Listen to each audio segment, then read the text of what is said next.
Before I begin, I need to say something. What you're about to hear isn't easy for me. I never thought I'd share this with anyone.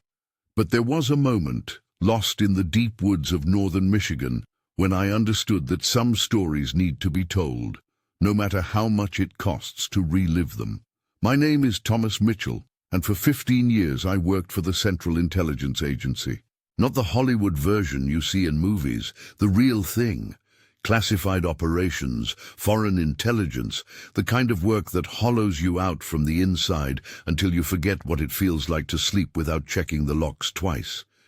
When I retired in 2018, I thought I was done with secrets. I was wrong. The cabin I bought sits on 47 acres of pristine wilderness in the Upper Peninsula, 3 hours north of Marquette. No cell service, no internet, no neighbors for miles. Just me, the forest, and the kind of silence that city people never truly understand. I'd saved every penny for 20 years to buy this place, dreaming of mornings where the only sound would be coffee percolating and wind through the pines. For the first 6 months, it was exactly what I'd hoped for. I chopped wood, fished the small lake behind my property, and slowly began to remember what it felt like to exist without constantly looking over my shoulder. The nightmares started to fade. My hands stopped shaking when I heard unexpected sounds. I was healing, finally. The first sign that something was wrong came on a Tuesday in late October. I was splitting logs behind the cabin when I felt it, that familiar prickle between my shoulder blades that meant I was being watched.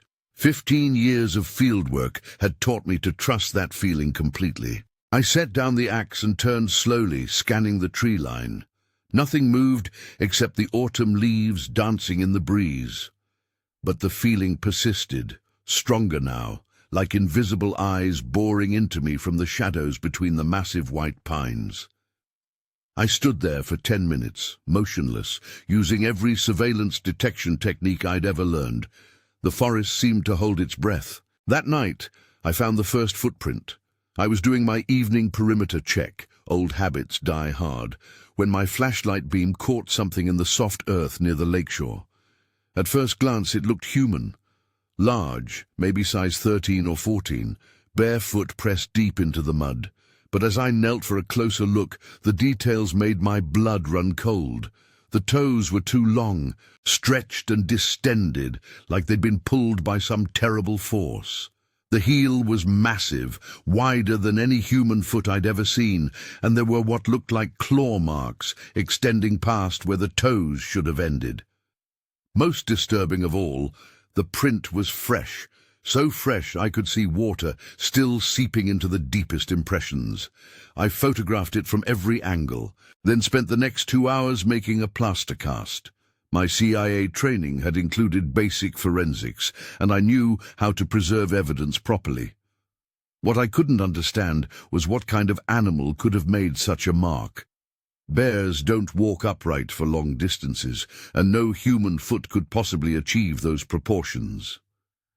Sleep came fitfully that night, every creak of the cabin settling, every whisper of wind through the eaves, had me reaching for the Glock I kept in my nightstand drawer.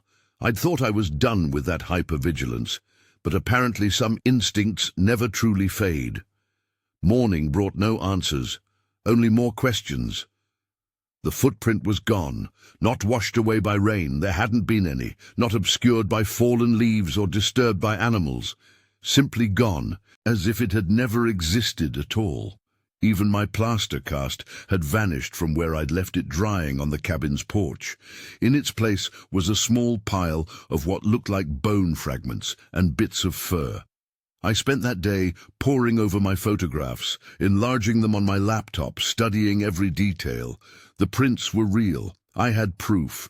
But seeing them in daylight, blown up to 4 times their actual size, only made them more unsettling. There was something almost deliberate about their placement, as if whatever made them had wanted me to find them. The second night, I heard the breathing. It started around 2 in the morning, a slow, rhythmic sound just outside my bedroom window. Deep inhalations followed by longer exhalations, like someone in deep meditation or profound sleep. But this wasn't human breathing. It was too measured, too controlled, and far too loud for anything that should have been lurking outside a second-story window. I lay perfectly still for nearly an hour, listening to that steady rhythm and trying to calculate whether I was losing my mind. The rational part of my brain insisted it was wind through the trees, maybe an elk or deer resting near the cabin. But my body knew better. Every nerve was screaming that something was very, very wrong. When I finally worked up the courage to peer through the curtains, I saw nothing but darkness and the faint outline of pine boughs swaying in the breeze. The breathing had stopped the moment I moved, as if whatever was out there had sensed my approach to the window. The silence that followed was worse than the breathing had been. Days blurred together after that.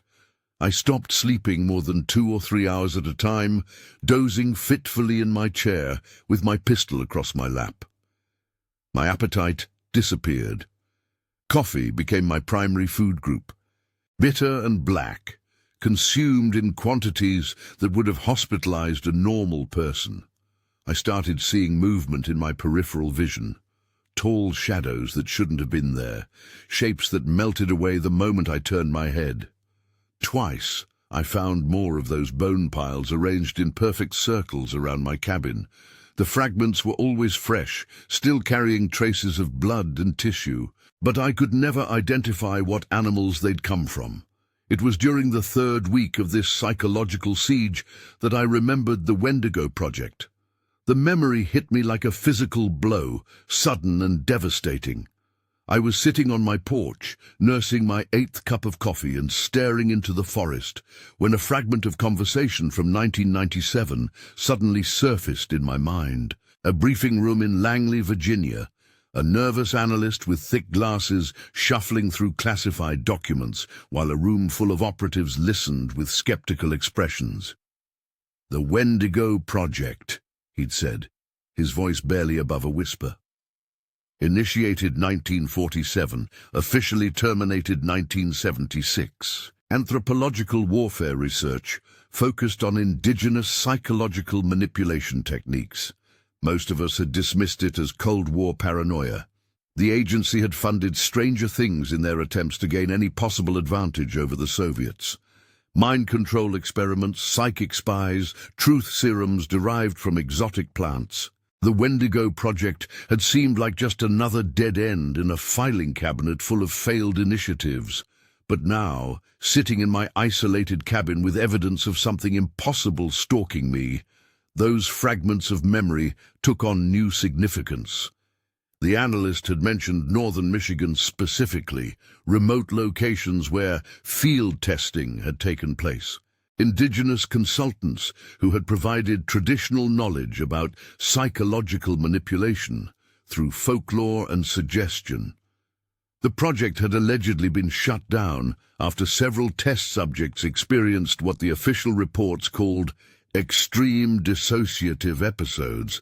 I found myself walking to my laptop, fingers trembling, as I opened an encrypted connection to databases I'd sworn never to access again. My CIA credentials were supposed to have been deactivated, but someone had been careless with the digital paperwork. Within an hour, I was deep in classified archives that should have been beyond my reach.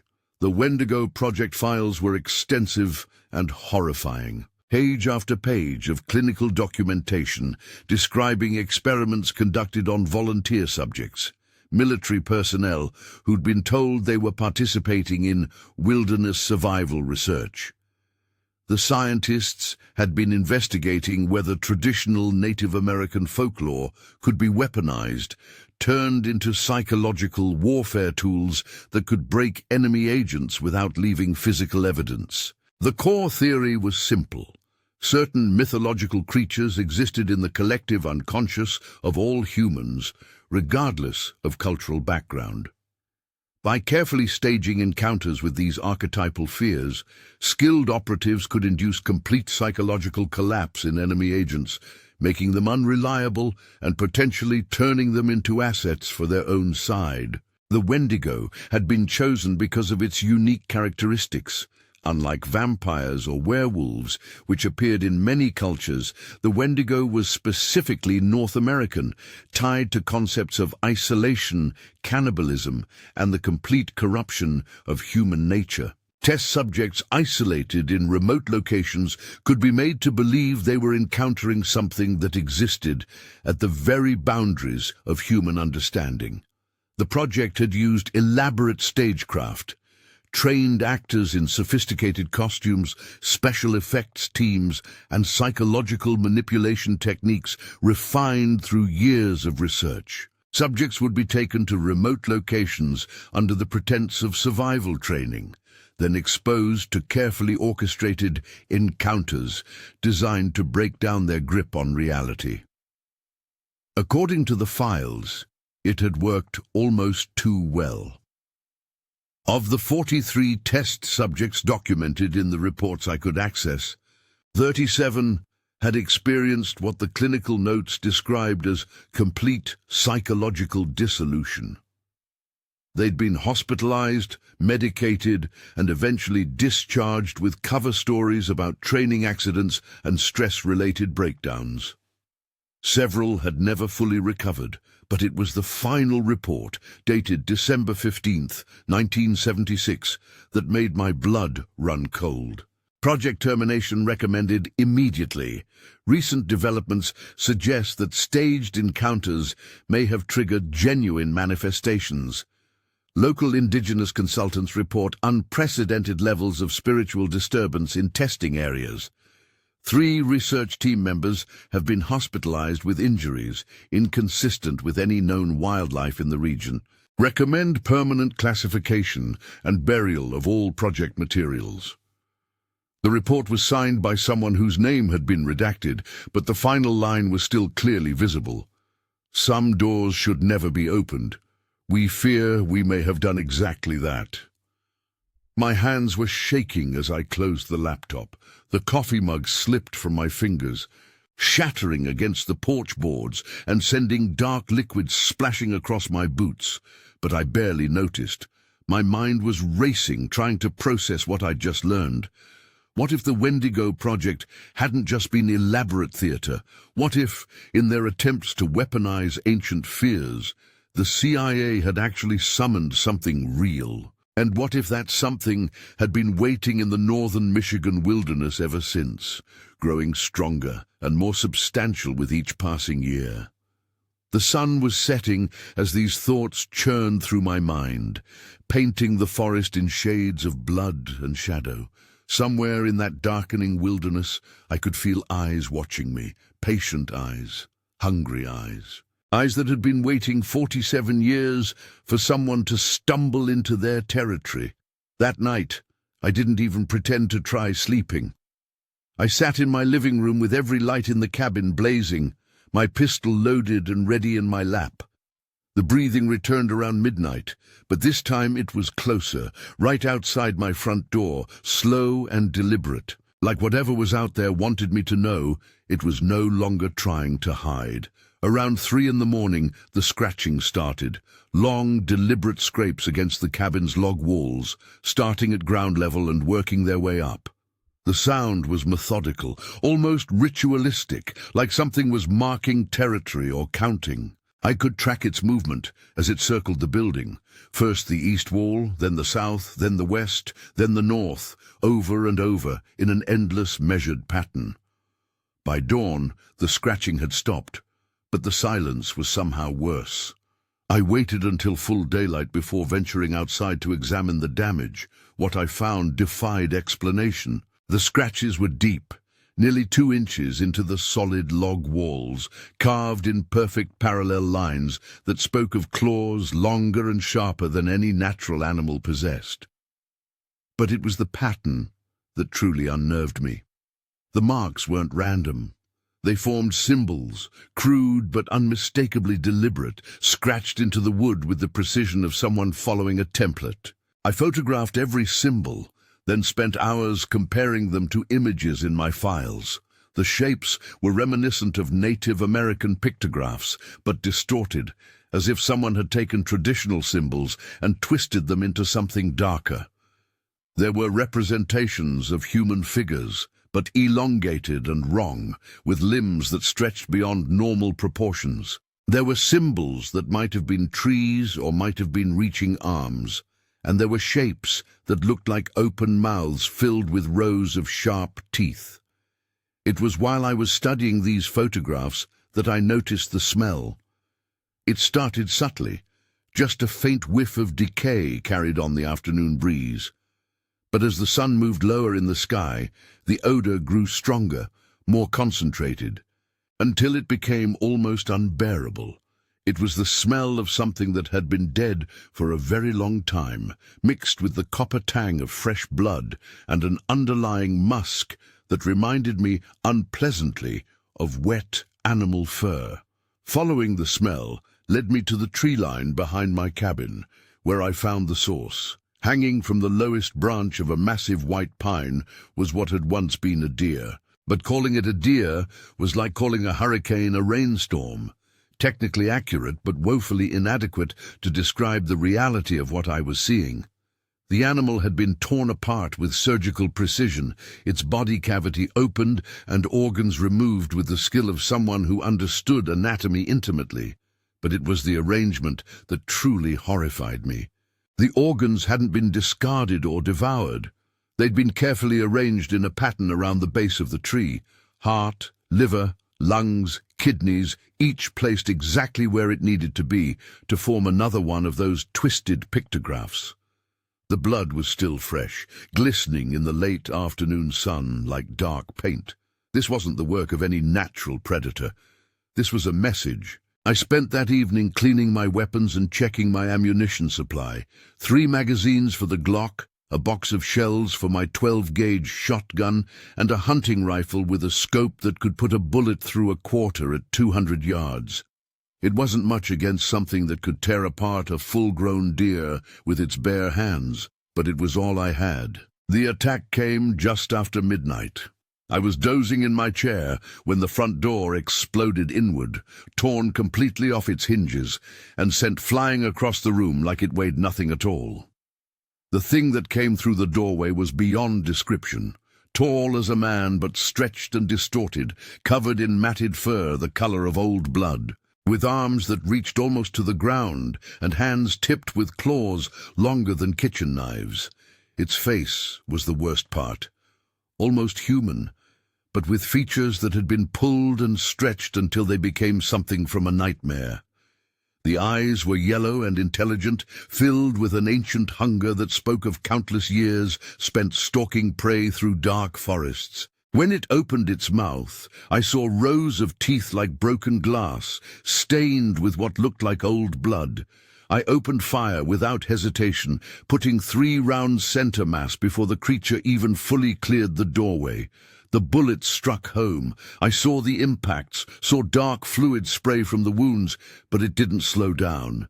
If anything, the gunshot seemed to energize it, and it came at me with inhuman speed. I dove behind my kitchen counter as claws raked the air where my head had been a second before. The shotgun was propped against the wall 10 feet away, and I scrambled for it on hands and knees while the thing destroyed my living room looking for me. Furniture exploded into splinters, my television screen shattered, the couch was torn apart like tissue paper. When I finally reached the shotgun, I came up firing. The first blast caught the creature in the shoulder, spinning it around and sending it crashing into my bookshelf. The second shot hit it square in the chest, and for a moment I thought I'd actually hurt it. Then it started laughing.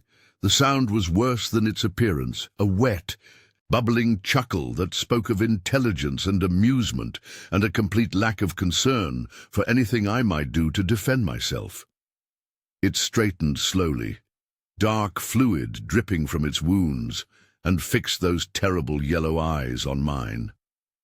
"Thomas," it said, and its voice was like wind through dead leaves, like the last breath of something dying. "Thomas Mitchell, do you know who I am?" The fact that it could speak was almost more terrifying than its physical presence. This wasn't just some mindless predator. This was something that thought, something that planned, something that had been waiting for me specifically. "You're not real," I whispered, and even as the words left my mouth, I knew how pathetic they sounded. "Not real." It tilted its head, and I could see dried blood flaking from the matted fur around its neck. "I am more real than anything you have ever known, Thomas Mitchell. I am the shadow at the edge of your vision. I am the hunger that never ends. I am what your people created when they played with forces beyond their understanding." My hands were shaking as I tried to reload the shotgun. The creature watched with apparent amusement, making no move to stop me. 47 years, it continued, beginning to pace back and forth across my destroyed living room. 47 years I have been trapped in these woods, growing stronger, growing hungrier, waiting for one of them to return, waiting for someone who knew what they had done. "The Wendigo Project," I said, and its eyes blazed with something like approval. "Yes, your people thought they were so clever, using our stories against us, turning our sacred beliefs into weapons for their petty wars. They brought actors into our territory, dressed them in mockeries of our spiritual forms, had them perform blasphemous rituals they did not understand." The creature's voice was growing louder, more agitated. "But some doors once opened cannot be closed. Some invitations once issued cannot be rescinded." I finally managed to get fresh shells into the shotgun, but when I raised it, the creature was no longer where it had been standing. It moved like liquid shadow, faster than anything that size should have been able to move, and suddenly it was right in front of me, close enough that I could smell the decay on its breath. "They summoned me with their play-acting," it whispered, its face inches from mine. "They called me from the dark places where I'd been sleeping, and I came. I came hungry, Thomas, hungry for the flesh of those who dared to use our sacred forms for their corrupt purposes." One massive hand closed around the shotgun barrel, and with casual ease the creature bent the steel into a pretzel. Then it reached out with one claw and traced a line down my cheek, barely breaking the skin, but drawing a thin line of blood. I fed on their research team first.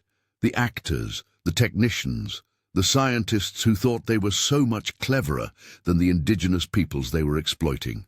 One by one, I found them in their beds, in their cars, in their safe little government buildings. I fed on their fear before I fed on their flesh. My knees gave out, and I slumped against the wall, staring up at this impossible thing that was telling me about systematic murder spanning decades. "But you," it continued, crouching down so that we were at eye level, "you are special, Thomas Mitchell. You are the last one, the final connection to their obscene project.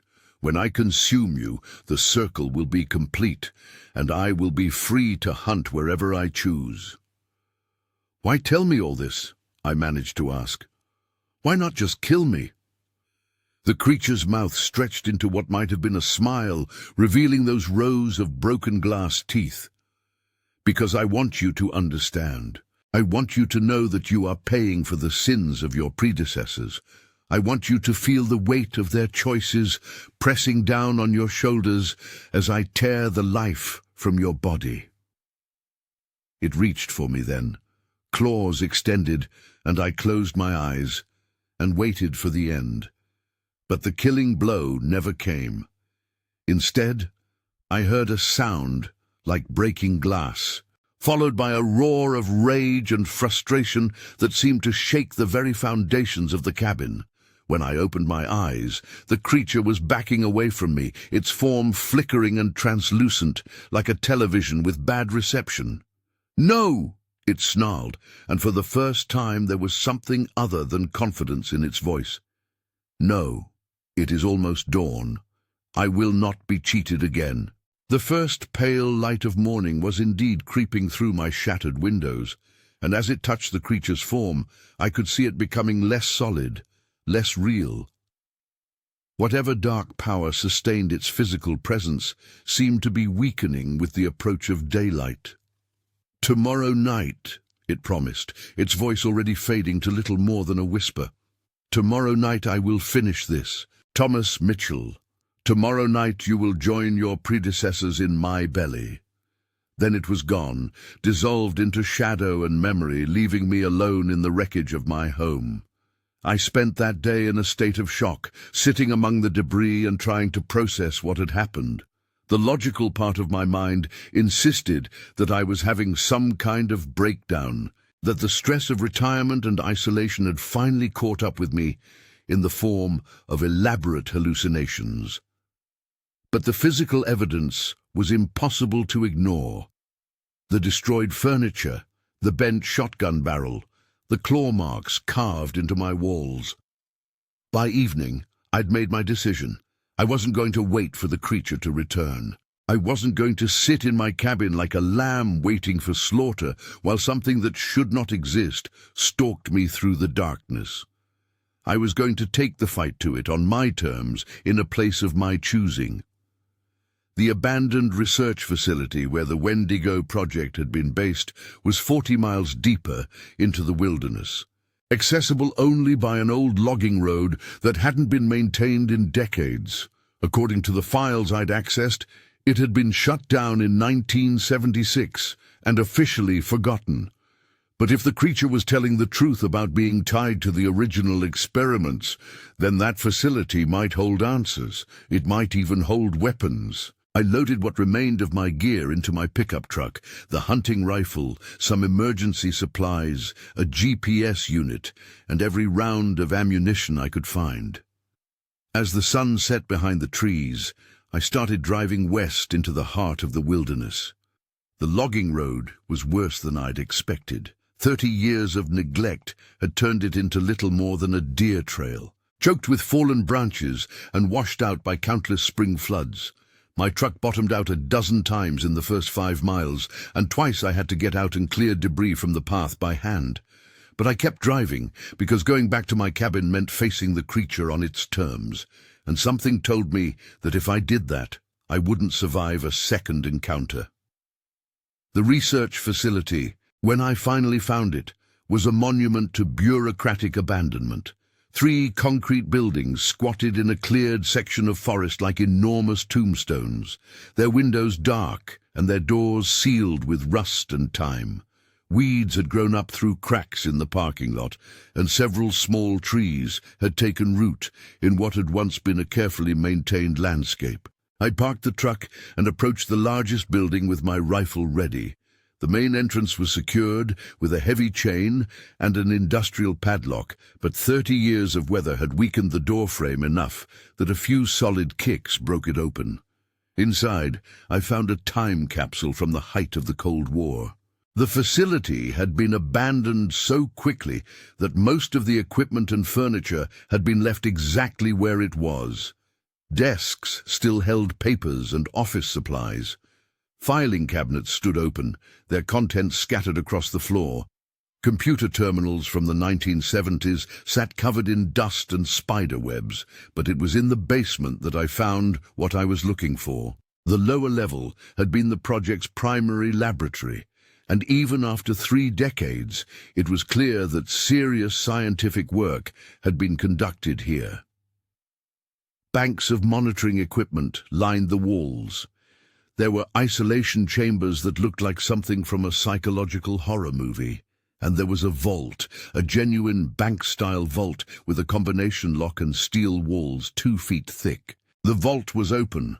Inside, I found files, hundreds of files, containing documentation that made what I'd accessed online look like a summary report. Video recordings of test subjects being driven to madness, psychological profiles detailing the most effective methods for inducing complete mental breakdown, and photographs, hundreds of photographs documenting the manifestations that had ultimately led to the project's termination. The pictures were grainy and poorly lit, clearly taken with old film cameras under difficult conditions. But what they showed was unmistakable.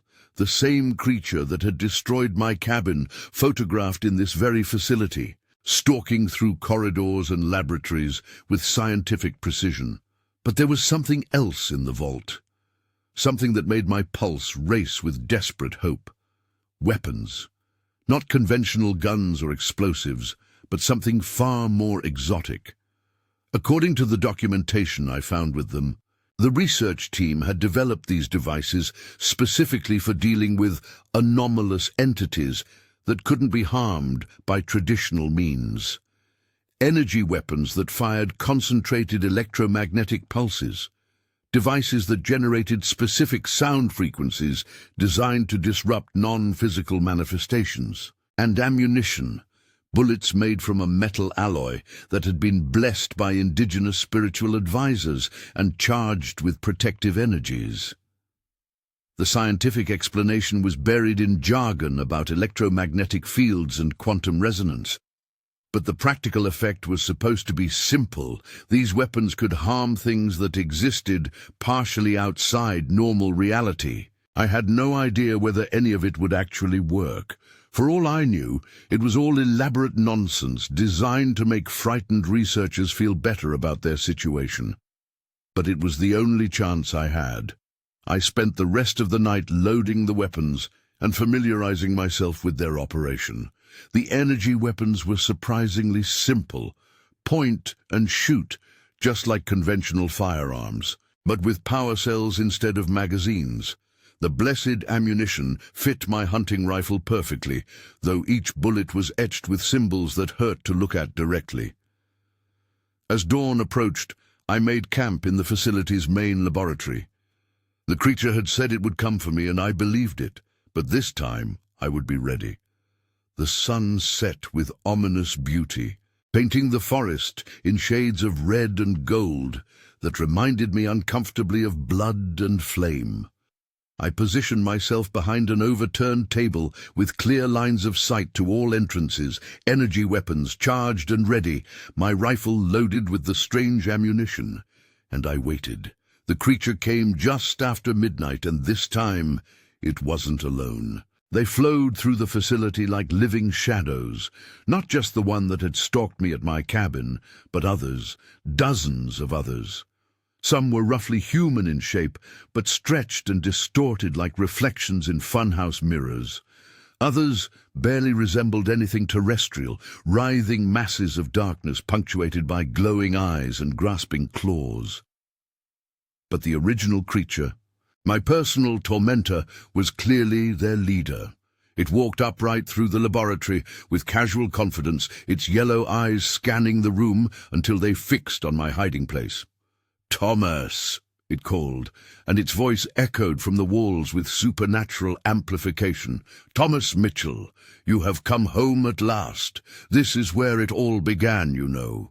This is where your people first opened the door between worlds." I remained silent, finger on the trigger of the energy weapon, waiting for the perfect shot. "They were so proud of their scientific method," the creature continued, beginning to pace back and forth across the laboratory floor. "So certain that they could quantify and control the forces they were manipulating. They brought us actors to study our forms. They recorded our voices to analyze our speech patterns. They even tried to recreate our sacred rituals using their primitive understanding of our culture." The other creatures were spreading out now, surrounding my position but not yet attacking. They seemed to be waiting for some signal from their leader. But they made one crucial error, the Wendigo said, and I could hear amusement in its voice. They assumed that because we existed in their folklore, we must not exist in reality. They believed that by imitating us, they could harness our power without our presence. They were wrong. It stopped pacing and turned to face me directly. "We are not metaphors, Thomas Mitchell. We are not symbols or psychological constructs or products of primitive superstition. We are ancient, and we are hungry, and we are very, very real." That was when I opened fire. The energy weapon discharged with a sound like tearing silk, and a bolt of crackling blue lightning struck the creature center mass. For a moment it stood frozen, electricity arcing across its form, its mouth open in a soundless scream. Then it staggered backward, dark fluid pouring from a wound that glowed with residual energy. "Impossible!" it gasped, and for the first time I heard genuine pain in its voice. I fired again and again, driving it back toward the far wall, as the other creatures let out howls of rage and confusion. The energy weapons worked. They actually worked, tearing holes in things that had seemed invulnerable just moments before. But there were too many of them. They came at me from all sides, flowing across the laboratory floor like a tide of living darkness. I switched to the hunting rifle, firing the blessed ammunition as fast as I could work the bolt. Each shot found its mark, dropping creatures that had seemed unstoppable. But for every one I killed, two more took its place. Claws raked across my back, tearing through my jacket and drawing blood. Teeth snapped inches from my throat. The laboratory filled with the sounds of supernatural combat, energy discharges, inhuman shrieks, and the wet sounds of things being torn apart. I was losing. Despite the exotic weapons, despite the element of surprise, despite everything I'd done to prepare for this moment, I was still just one man fighting an army of monsters. They pressed closer, overwhelming my position through sheer numbers, and I found myself backed against the laboratory's main computer terminal with nowhere left to retreat. That was when I noticed the red button. It was built into the computer console, protected by a clear plastic cover and labeled with words that made my blood run cold. Emergency termination. Facility self-destruct. According to the documentation I'd found, the research team had installed this system as a last resort, a way to destroy the facility and everything in it if their experiments ever got completely out of hand. The original Wendigo, wounded but still standing, seemed to understand what I was looking at. Its eyes widened, and it lunged toward me with desperate speed. I flipped the cover and slammed my palm down on the button.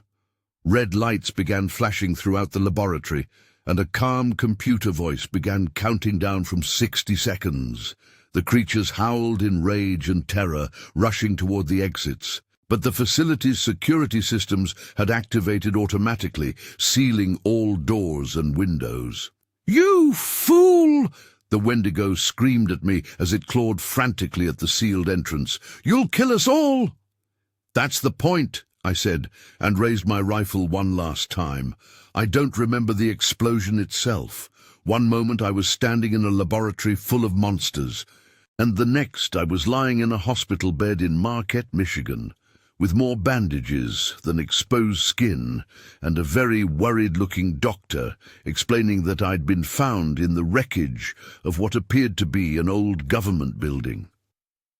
They said I'd been unconscious for 6 days. They said it was a miracle I'd survived at all, considering the extent of my injuries and the remote location where a logging crew had found me. They said I'd suffered a severe concussion and that some memory loss was to be expected. I let them believe that I couldn't remember what had happened. It was easier than trying to explain the truth to people who would never believe it. The official investigation concluded that the facility had been destroyed by an accidental explosion, probably caused by deteriorating chemicals left over from its days as a research station. My presence there was explained as an unfortunate case of an ex-government employee exploring abandoned federal property and getting caught in the blast. I was released from the hospital 3 weeks later with a clean bill of health and a recommendation for psychological counseling to help deal with the trauma. The insurance settlement from the destruction of my cabin was enough to buy a small house in town, close to neighbors and streetlights and all the comforting signs of human civilization. But even now, 6 months later, I still wake up some nights in a cold sweat, listening for the sound of breathing outside my windows. I still check the locks 3 times before going to bed. I still keep loaded weapons within reach at all times, because deep down, I'm not entirely sure that the explosion killed them all. The Wendigo project was real. The documents I found prove that the CIA spent 30 years playing with forces they didn't understand, opening doors they couldn't close, summoning things that should have remained safely buried in folklore and legend. They created weapons of psychological warfare that backfired in the most literal sense possible. And somewhere out there, in the deep woods of northern Michigan, I fear that some of those weapons might still be hunting. The official files remain classified. The research facility is listed as an environmental hazard zone, off limits to civilian access. The surviving documentation has been buried so deep in government archives that it might as well not exist at all. But I know the truth. I lived through it. And sometimes, when the wind is blowing through the trees outside my window, I could swear I hear something that sounds almost like laughter, carried on the night air from the direction of those dark woods where it all began. Some doors, once opened, can never truly be closed. Some invitations once issued echo through the years like a bell that never stops ringing. And sometimes, late at night when the world is quiet and still, I wonder if I really destroyed them all, or if I simply taught them to be more careful about choosing their prey. The Wendigo was real. The project was real. The hunger that drove them both is real, and I have the scars to prove it.